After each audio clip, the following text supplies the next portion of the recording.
beaucoup d'être venus. Donc, moi, je suis toujours contente de faire quelque chose autour du 19 novembre. Comme Elena l'a dit, c'est la journée mondiale des toilettes. Donc, pour moi, c'est l'occasion de vous parler un peu là, des nouvelles tendances. Aujourd'hui, j'ai choisi de vous parler de la toilette réinventée, ou plutôt les toilettes réinventées. Donc, je vais vous en présenter quelques modèles, mais avant, je vais faire une petite mise en contexte. Si je vous présente ça, qu'est-ce que vous voyez? Donc, plusieurs vont dire, c'est une forêt, Catherine, c'est peut-être la nourriture pour les animaux, ou c'est peut-être un abri pour les animaux. Mais qu'est-ce que vous savez peut-être pas, c'est pour que environ 896 millions de personnes, c'est une toilette qui est faite. On estime que 892 millions de personnes pratiquent la défécation en plein air, c'est-à-dire qu'ils n'ont tout simplement pas accès à une toilette. Ça ici, c'est Victor, qui vient du village au Nigeria. Puis Victor, il n'est pas seul, il est avec sa famille ici. Donc, c'est une famille d'agriculteurs, ils vivent en zone rurale. Ils habitent dans une maison qui loue, donc 2 pièces. Ils n'ont pas accès à l'eau, ils n'ont pas une toilette à l'intérieur, donc ils vont faire la défécation en plein air. Ils n'ont ni électricité non plus. Ils vont vivre avec un salaire moyen de 41 $ par mois. Ça, c'est chaque personne du couple.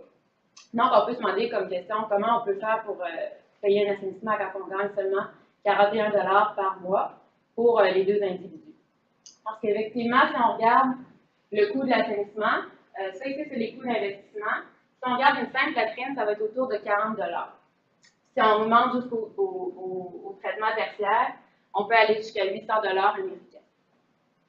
Donc, c'est une raison qui explique pourquoi, encore aujourd'hui, il y a 892 millions de personnes qui vont faire la défécation en plein air. Ces 892-là ne sont pas seuls non plus. Parmi les gens qui n'ont pas accès à un assainissement amélioré, bon, ici, je vous montre une toilette. Vous pouvez penser que c'est une toilette qui est conventionnelle, qui est facile d'utiliser, qui paraît assez propre. C'est une toilette qui appartient à cette famille ici, la famille Vanto, qui habite à Johannesburg, dans un bidonville. L'affaire, c'est que cette toilette-là est partagée avec 100 autres ménages. Fait que vous pouvez penser que, bon, si vous êtes une famille de 5, des fois, vous êtes pressé, vous allez aux toilettes, déjà, c'est compliqué le matin de s'organiser. Imaginez si vous avez à partager la toilette avec 100 autres personnes, ça devient de plus en plus compliqué. La famille ici vont gagner 148 $ par mois, donc encore, ils n'ont pas les moyens d'avoir accès à un assainissement qui soit approprié. Donc ici, on va considérer qu'il y a encore 2,3 milliards de personnes qui ne disposent toujours pas de toilettes ou de latrines améliorées. Donc là, on rajoute les 892 millions, on vient rajouter les 1,3 millions qui n'ont pas accès à une toilette améliorée. Ça correspond à une personne sur 3. Donc, qu'est-ce qu'une latrine améliorée? Donc, on va considérer les latrines améliorées. Donc, qu'est-ce qui est amélioré? On va considérer les connexions à l'égout, comme on retrouve ici au Québec. Connexion à une fosse septique, latrine à chasse, latrine à fosse, latrine améliorée à fosse ventilée, qu'on appelle les toilettes VIP. C'est pas pour Very Important Person. C'est pour Ventilate Improved Fit Latrine. Qu'est-ce qu'on va considérer comme non amélioré? C'est les latrines à seau, les latrines publiques qu'on a vues pour la famille Vanto, qui habite à Johannesburg, et pour les latrines à ciel ouvert, comme la famille de Victor, qu'on a vu qui habite au Nigeria. Donc, on considère qu'il y a encore 2,3 milliards de personnes qui n'ont pas accès à un assainissement amélioré. C'est-à-dire qu'ils vont utiliser soit des toilettes à seau, des toilettes publiques, ou faire la défécation en plein air. Cette classification-là est utilisée pour vous présenter les chiffres de 2,3 milliards et 896 millions. Par contre, si on pense aux technologies améliorées, si on regarde les latrines à fosse, donc qu'est-ce qu'une latrine à fosse? C'est simplement un trou qu'on va mettre dans le sol, un trou qu'on va creuser dans le sol, sur lequel on va mettre une superstructure pour assurer la dignité des individus. Là. Je sais qu'il y en a qui m'entendent parler depuis longtemps. J'espère que vous commencez à savoir c'est quoi une latrine. Donc, c'est une latrine. Ça ressemble à ça. Ça ici, c'est une latrine qu'on retrouve dans un village au Rwanda. C'est la famille de Martin ici qui ont pu se payer une latrine. Donc, la famille de Martin gagne en moyenne par mois 251 000 $. C'est pas les 251 000 $. Je fabule, comme on dit. Non, c'est 250 $ par mois. La famille de Martin n'est pas la seule. Donc ici, je vous présente, c'est une estimation des gens qui ont accès à différents types d'assainissement. Donc c'est par pourcentage de population selon le type d'assainissement desservi. Donc si on regarde en noir, c'est l'égout. Si on regarde ici en pointillé jaune, c'est tout ce qui a accès à un assainissement autonome, qu'on va appeler donc la fosse ou fosse septique. Et tout ce qui est autre, c'est ce que je vous ai présenté, donc latrine non améliorée ou défécation en plein air. Donc, si on regarde les gens qui ont accès à une latrine, on voit que, bon, au Québec, c'est environ 1%. Si on regarde là en bleu, ça va être environ 1%, qui peut, au Québec, plutôt en Amérique du Nord. Je ne veux pas penser que le Québec est au centre de l'Amérique du Nord. C'est seulement 1%. On peut penser que c'est surtout là, dans les parcs ou dans les caves, dans la CEPAC, par exemple. Et si on regarde en Afrique, le portrait change complètement. C'est environ 50% qui a un assainissement autonome, c'est-à-dire non raccordé à un système d'égout. Donc, on va considérer dans le monde, si on cumule tous les petits ronds jaunes que je vous ai montrés qui font l'assainissement autonome, on vient ajouter à ça 2,2 milliards de personnes qui ont un assainissement qui va être autonome, donc sur site, non raccordé à un système d'égout. Donc, qu'est-ce que l'assainissement autonome? Donc, j'aime bien cette image-là. Ça représente les 5 volets de l'assainissement autonome. Donc, ici, ça va consister en 5 étapes. On a l'accès, le stockage, le transport, le traitement et la disposition. Et contrairement à un assainissement collectif, où dans le fond, les eaux usées vont être acheminées par système d'égout, ça va être un système qui est discontinu. C'est-à-dire qu'il va y avoir deux volets, le système d'assainissement autonome et la gestion des boues fécales. C'est-à-dire qu'une fois que les boues vont être accumulées à l'intérieur des fosses, bien, ça ne suffit pas. Hein. Donc, il ne suffit pas de donner accès à un assainissement autonome. Il faut aussi assurer la gestion des boues fécales. Et cette partie-là est malheureusement loin d'être rencontrée dans plusieurs des grandes villes des pays en voie de développement, où on va avoir plusieurs situations comme celle-ci ici, où on va avoir les camions qui, oui, vont venir vidanger les fosses, sauf qu'il n'y aura pas de loi qui va empêcher les déversements dans la nature, qui va créer des déversements, qui vont contaminer l'environnement, des risques pour la santé. On peut avoir ici des vidanges manuelles parce que, bon, les gens n'ont pas accès à des camions, le camion ne peut pas se rendre pour différentes raisons, ou ils n'ont pas l'argent pour faire venir le camion, donc ils vont faire la vidange manuelle. Ou tout simplement, il n'y a pas de station de traitement, comme on peut imaginer ici, où les eaux usées de la latrine vont être déversées directement dans la cour, donc on voit les enfants qui jouent, donc on peut penser au risque de contamination. Donc, il ne suffit pas de donner accès à une latrine. Qu'est-ce qu'on avait vu améliorer la latrine à fosse? Est-ce que c'est vraiment amélioré? C'est que maintenant, on va considérer qu'il y a 4,5 milliards de personnes qui n'ont pas accès à un assainissement amélioré. Même s'ils ont une latrine, il faut aussi assurer la gestion des boues fécales. Et puisque ce n'est pas encore rencontré, on va considérer maintenant les nouveaux chiffres, c'est 4,5 milliards de personnes qui n'ont pas accès à une toilette sécuritaire. Donc ça, ça fait beaucoup de monde. Hein? Fait qu'on peut maintenant juste regarder notre toilette puis voir ça d'un autre angle. On est chanceux d'être parmi les gens qui ont accès à un assainissement sécuritaire.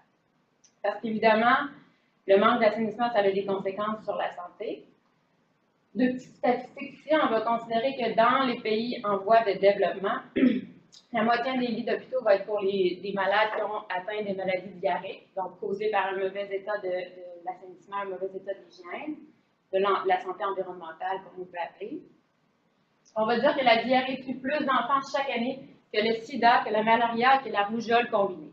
Donc, c'est non négligeable. Donc, maintenant que je vous ai mis en contexte, vous savez que, bon, donner accès à une toilette, c'est pas tout. Il faut aussi s'assurer de la gestion des boues fécales.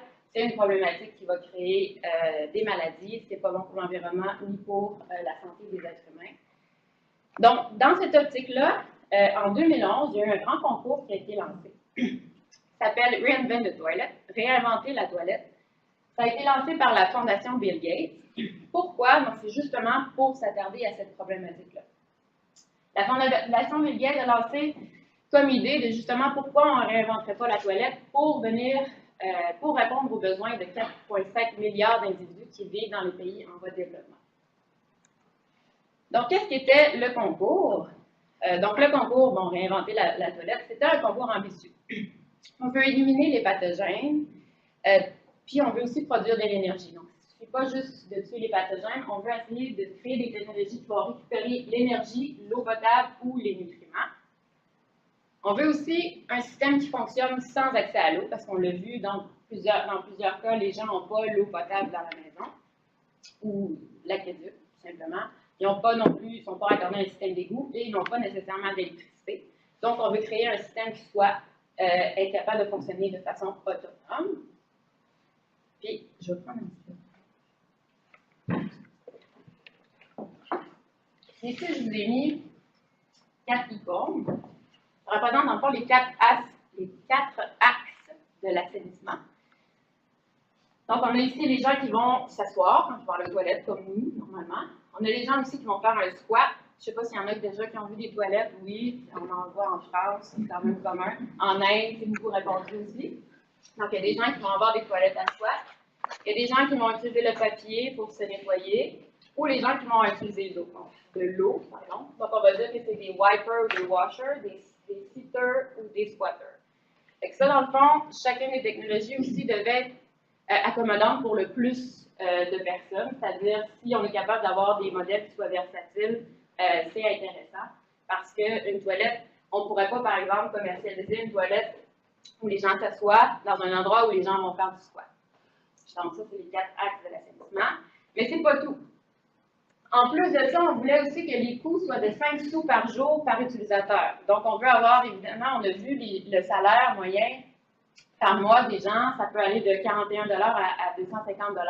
Donc, c'est peu. On ne veut pas que les gens n'ont pas d'argent à dépenser pour l'assainissement, donc on veut avoir des coûts minimes. On veut aussi que ça fasse la promotion de l'assainissement durable. On est en 2018, il faut penser à ça aussi. Puis, on veut des prototypes qui soient sexy. Hein. On veut aussi que ce soit que autant les pays développés que les pays en voie de développement veulent utiliser. Hein. C'est pas comme si on veut trouver une solution, puis tiens, voilà, débarrassez-vous, vous pouvez utiliser ça. Non, on veut créer un produit qui soit commercialement agréable, qui soit agréable à utiliser. Donc, ceci dit, j'ai choisi quelques technologies. Je vous présente la première. On a ici la nano-toilette. Elle a été développée par l'Université de Cranfield. C'est ici qu'on voit, donc là, faites pas le saut, c'est dans un salon. Ça ne veut pas dire que c'est pour mettre dans un salon. Là. Oui, il faut parler de la toilette, oui, il faut détaboutiser, mais bon, je ne suis pas sûre que ce soit vraiment la place, mais ça a été mis, dans le fond, ça c'est dans une conférence au Ghana. Donc, ça a été mis là pour juste voir un peu, avoir une proportion de la grandeur. Donc, on peut voir que ça a quand même une grandeur, ça peut être mis à l'intérieur d'une maison. Donc, comment la nano-toilette fonctionne? Donc, si on la coupe en deux à l'intérieur, il va y avoir 3 aspects importants. Donc, le premier, donc la caractéristique principale, vient de la flush rotative. Donc, ça a été un procédé qui a été inventé. Comment ça fonctionne? C'est qu'ici, on a le couvercle. Puis, au couvercle, il va y avoir un système d'engrenage. Donc, quand on lève le couvercle, le système d'engrenage va venir tourner. Je vais vous montrer, là, il y a d'autres images, vous allez mieux comprendre. Ça va venir tourner ici le réceptacle où les excréments humains vont s'accumuler. Donc, ce soit urine, matière fécale, c'est pas séparé, ça s'en vient ici. Puis à force, donc, quand on va fermer le couvercle, ce récipient-là va tourner. Il va y avoir aussi une petite spatule qui va venir nettoyer. Ça va venir s'accumuler ici dans le réceptacle. Par décantation, ici, on va avoir la matière fécale qui va tomber au bas. Puis on va avoir les liquides qui vont s'accumuler au haut.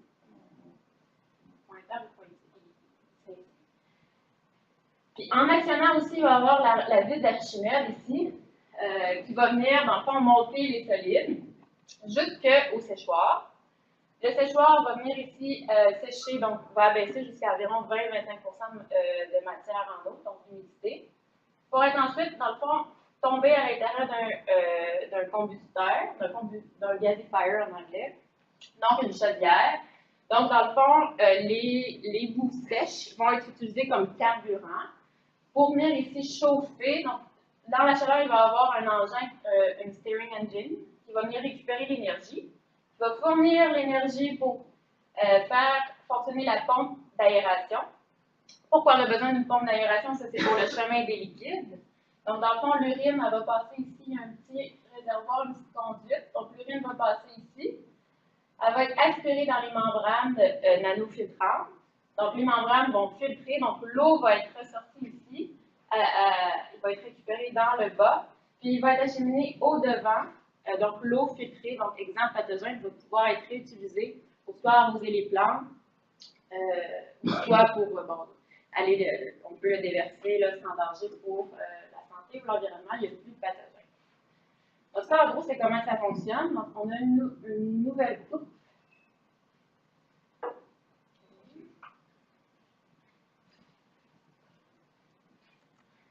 OK.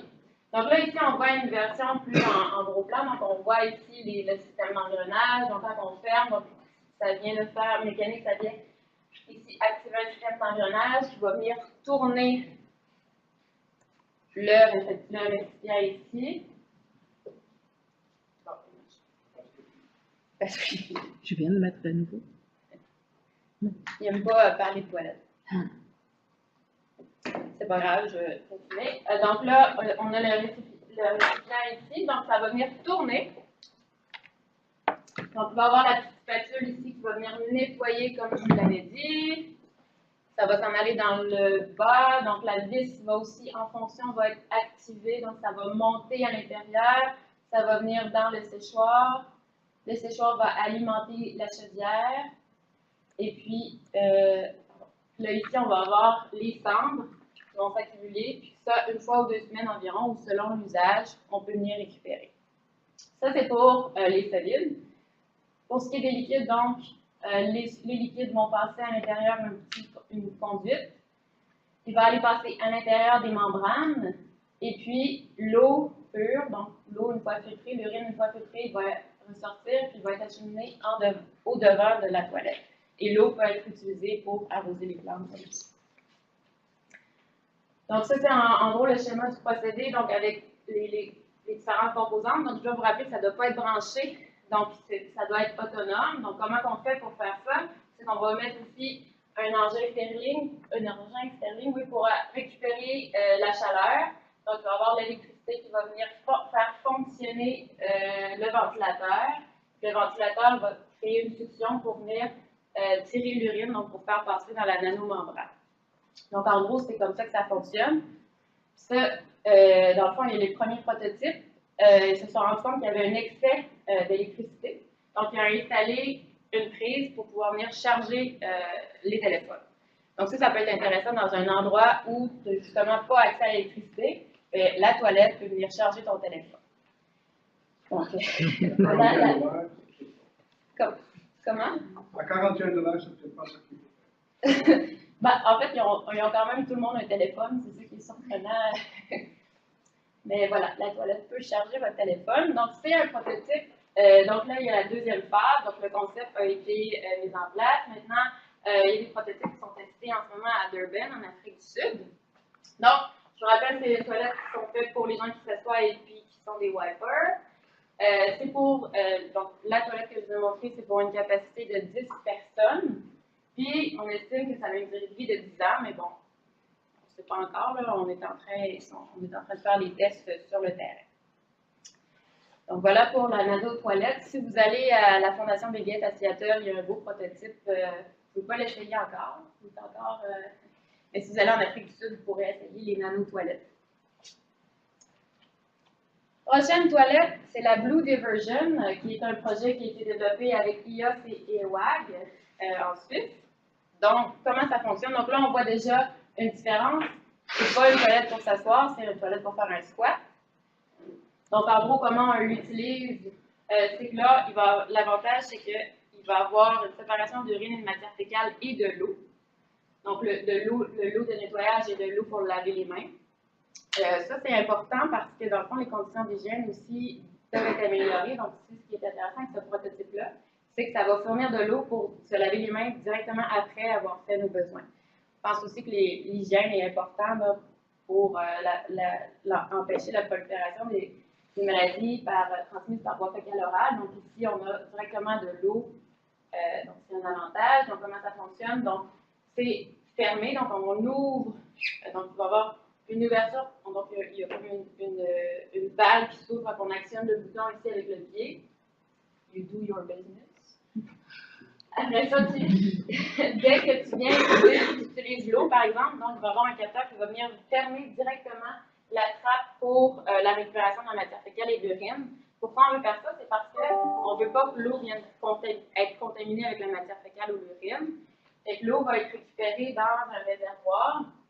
Cette eau-là va être traitée au fur et à mesure de l'utilisation. On a ici la coupe transversale. Donc, l'eau est récupérée, donc est traitée directement. Donc, dans la paroi, il va y avoir une membrane d'ultrafiltration passive. Donc, ça a été développé par EWAG. Pour ce qui est de l'urine, la matière fécale, c'est intéressant. En fait, bon, c'est ça. Puis pour ce qui est de la pompe, c'est un panneau solaire qui assure le fonctionnement.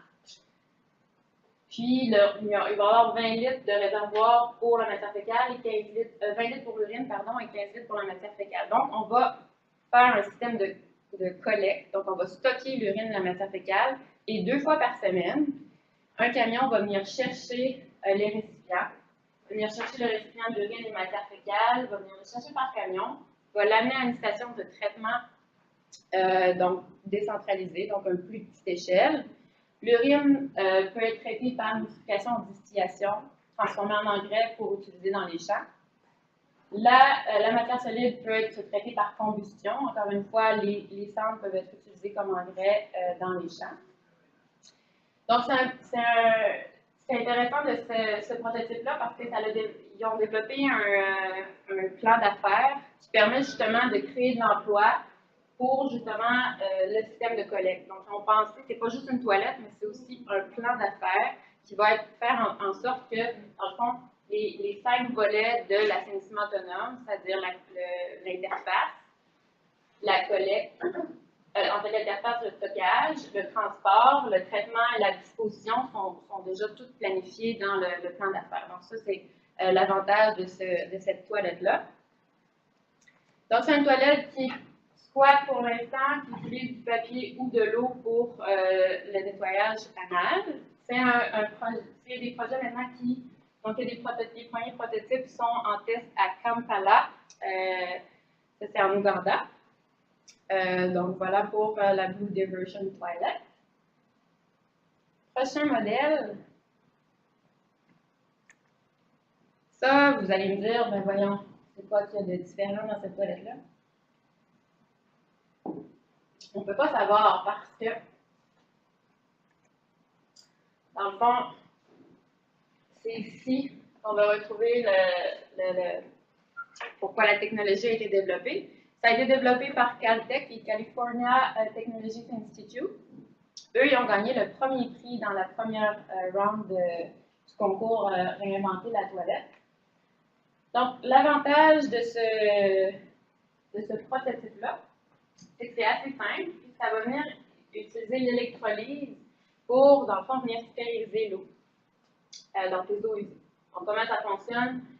Donc, les eaux usées sont accumulées premièrement dans un réservoir où ils vont passer quelques temps, donc les solides vont sédimenter dans le fond, et puis le surnageant va être acheminé jusqu'à une cellule de traitement par électrolyse. Donc, ici, on va considérer qu'il va y avoir de la digestion anaérobie qui vont se passer pour faire un pré-traitement pour les solides. Comment ça fonctionne? Donc, comment l'électrolyse fonctionne? C'est que dans l'urine, on a des composés, il y a déjà du chlore. Donc, les électrodes vont venir créer ici des composés, donc des réactifs chlorés activés. Donc, à l'anode, on va avoir des réactions chlorées activées qui vont venir faire donc, du chlore actif, qui va venir, dans le fond, traiter la matière organique des eaux usées. Puis, cette eau-là, dans le fond, va être acheminée ici, jusque dans le réservoir d'eau, pour être par la suite, qui peut être réutilisé donc, en boucle. Comment on fait fonctionner, dans le fond, l'électrolyte? L'électrolyse, c'est que dans le fond, il va y avoir un panneau solaire qui va venir faire fonctionner là, les électrodes. Ça, c'est le prototype qui a été développé par Caltech, qui est affilié en fond avec la California Institute. Donc ça, c'est le prototype en vrai qui a été monté là, pour l'exposition des toilettes. Donc c'est un peu plus petit, mais on voit donc dans le fond, c'est le réservoir ici où les eaux usées vont s'accumuler. Les liquides vont être acheminés ici jusqu'à la membrane électrolyse. Le panneau solaire, dans le fond, on a la batterie, donc le panneau solaire est en haut. La batterie va stocker l'énergie, donc ça peut fonctionner jour et nuit. On va capter l'énergie, puis après ça, dans le fond, ça va faire fonctionner une pompe, et puis l'eau est racheminée en haut pour être utilisée, donc ça fait une boucle comme ça. Ce prototype-là n'a pas été construit, en fait, il n'y a pas de prototypes qui sont sur le terrain. Ils se sont par contre affiliés avec une compagnie indienne qui s'appelle Eram Scientific. qui ont fait, dans le fond, une toilette intelligente, qui vont utiliser la technologie développée par Caltech. Donc, pourquoi on dit toilette intelligente? Donc, ça, c'est des toilettes qui sont publiques. Donc, je vous parlais tout à l'heure de la défécation en plein air. Je disais qu'il y avait 892 millions de gens qui n'avaient pas, tout simplement pas accès à une toilette. Mais sur ces 892-là, il y a 600 qui vont venir de l'Inde. L'Inde, c'est le pays de la défécation en plein air. C'est là qu'il y a le plus de cas. Donc, c'est là que le gouvernement a mis en place différentes politiques pour justement empêcher, parce qu'on sait que ça a des incidences sur la santé et l'environnement. Donc, ça, c'est un des projets, c'est dans le fond de mettre à la disposition des toilettes publiques. Donc, l'avantage de ces toilettes-là, c'est qu'elles sont toutes automatisées. Puis, il va y avoir un système à l'intérieur qui va permettre, dans le fond, de récupérer l'eau. Donc, ils vont être auto-nettoyants. Donc, le système à l'intérieur va récupérer l'eau. Donc, il n'y aura pas trop de gaspillage. On va voir comment ça fonctionne. Moi, quand j'avais entendu parler de cette toilette-là, je me suis dit, oh mon Dieu, ça doit utiliser beaucoup d'eau parce que, bon, à chaque fois que quelqu'un l'utilise, après ça, ils font le nettoyage du plancher, puis pour les cloches aussi, je me suis dit, ah, c'est bien intéressant, mais bon, s'ils utilisent 50 litres d'eau à chaque fois, c'est pas intéressant. Mais non, on va voir que, dans le fond, il y a des programmes. Si on utilise la toilette en bas de 3 minutes, la cloche va être de 1,5 litres parce qu'ils prennent pour acquis que c'est seulement de l'urine. Si c'est en plus que 3 minutes, donc ils vont prendre pour acquis que c'est la matière fécale. Donc là, je ne sais pas s'ils ont fait des tests avant, je ne sais pas, je ne vais pas vous demander combien de temps vous prenez, mais bon, c'est des programmes qui vont venir donc automatiquement envoyer la quantité d'eau nécessaire. On parle de 1,5 à 4 litres, donc c'est peu. Hein. On se rappelle que notre toilette conventionnelle peut utiliser jusqu'à 16 litres d'eau, là, on est plus vieille. Maintenant, c'est 8. Mais donc, ça a été pensé pour ça. Et comment ça fonctionne? C'est que ça va venir utiliser la technologie développée par Caltech. Donc, dans le fond, les eaux usées vont être récupérées premièrement dans un réservoir. Le surnageant va être envoyé, donc traité par voie électrochimique avec l'électrodialyse, donc les mêmes cathodes anodes que je vous ai présentées tout à l'heure.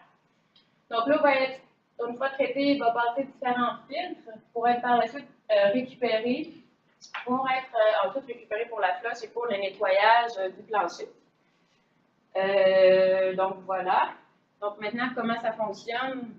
Donc c'est pas plus compliqué que ça. Quelqu'un arrive, donc il y a une lumière rouge ou verte selon l'utilisation s'il y a quelqu'un à l'intérieur. On va mettre une pièce de monnaie à l'intérieur. Donc là, c'est activé, la porte va s'ouvrir, on entre à l'intérieur. Donc là, on peut barrer nous-mêmes la porte. Donc là, quand on barre la porte, ça va être rouge à l'extérieur. Donc à l'intérieur, c'est très, très propre, très beau. On veut rendre ça agréable pour les gens à utiliser. On ne veut pas que ça pue, on veut que ça sente bon. Donc on va avoir de la lumière aussi pour assurer la sécurité. On va avoir des fans qui vont être activés encore une fois par des panneaux solaires qui vont être utilisés pour stocker l'électricité. On va même avoir de la radio. Donc, c'est quasiment le goût de passer la journée là-dedans. Après ça, donc, ils ont passé à tout. Et puis, il va y avoir, on peut sortir par emergency, aussi un bouton pour sortir. On peut sortir comme ça. Donc, ça, c'est en partenariat avec Caltech. Et ils ont mis plus que 150 dispositifs à Kerala qui sont en ce moment en utilisation. Donc, si vous allez en Inde, essayez-la pour moi, vous m'enverrez des photos. Je serais curieuse de voir comment ça fonctionne. Donc ça, je vous ai présenté les 3 principaux, il y a plusieurs autres prototypes, mais ça, c'est les 3 qui sont les plus avancés. Il y en a maintenant 9 qui sont encore en élaboration, qui vont être testés prochainement dans différents endroits. Puis, je ne pouvais pas terminer sans vous parler d'un autre prototype.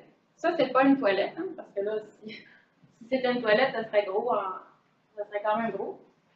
Non, ça, c'est une unité de traitement décentralisé pour les boues fécales qu'on appelle le omniprocesseur. Pourquoi? Bon, parce que Même si on invente des nouveaux prototypes de toilettes, c'est pas demain matin que tout le monde va avoir accès à une toilette qui va permettre, dans le fond, la récupération des ressources et le traitement sur place des boues fécales. On a encore 2,3 milliards de personnes qui ont l'assainissement autonome. 2,2 milliards de personnes qui ont l'assainissement autonome. Donc, on a encore des quantités de boues fécales à gérer. Donc, ça, c'est une unité de traitement qui a été développée pour traiter ces boues fécales-là.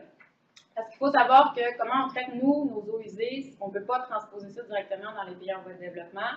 Ce n'est pas les mêmes propriétés, ce n'est pas la même composition. Donc ça a été développé spécifiquement pour les boues fécales. Comment ça fonctionne? C'est dans le fond, les boues fécales qui vont avoir environ 25% d'humidité vont rentrer à l'intérieur d'un séchoir. Donc là, après avoir été séchées, donc l'évaporation va venir ici passer dans un filtre, un condenseur. Puis après ça, il va être récupéré. Donc, c'est de l'eau qui est potable, qui peut être réutilisée pour soit la vendre comme eau potable, soit en agriculture, ou soit pour des batteries ou d'autres choses. Donc, c'est une eau qui est pure. Donc, cette eau-là a été récupérée. Pour ce qui est des solides, donc, une fois qu'ils sont séchés, ils vont rentrer à l'intérieur ici une bouilloire, donc une chaudière. Donc, ils vont être utilisés comme carburant pour venir chauffer, dans le fond, de l'eau pour faire de l'énergie. Donc, c'est un peu le gros prototype de la nano-toilette. Donc, l'énergie va être récupérée ici pour venir chauffer. Donc, encore une fois, donc l'eau va venir chauffer.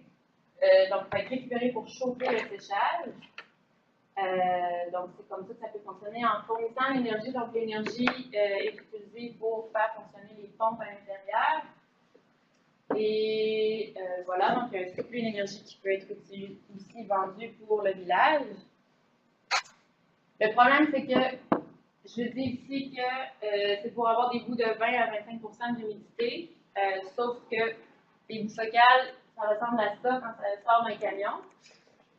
Donc, c'est assez liquide, hein? Ça, c'est environ à 80, même 95% d'eau. Donc, il doit y avoir un pré-traitement avant de rentrer dans l'omniprocesseur.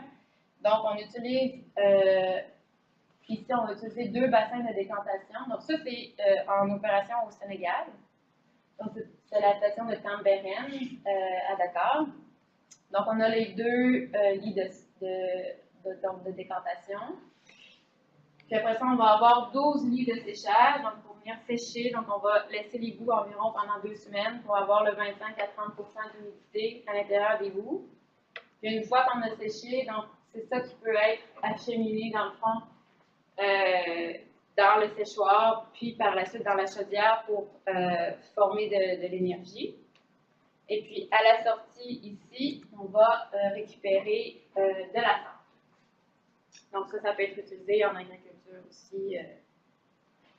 C'est exempt de pathogènes. Donc voilà, il me semble que j'ai parlé vite. Mais c'est ce que je vous avais à présenter aujourd'hui pour la Journée mondiale des toilettes. Je pense que le plus important, c'est de se souvenir que, bon, on va tous les jours aux toilettes, mais on ne pense pas souvent que ça peut nous sauver la vie. Puis comment on est privilégié. On pense que c'est un droit, mais c'est en fait un privilège. Donc, si aujourd'hui je peux vous faire sensibiliser sur la chance qu'on a d'avoir une toilette, ma mission va être accomplie. Si vous avez des questions.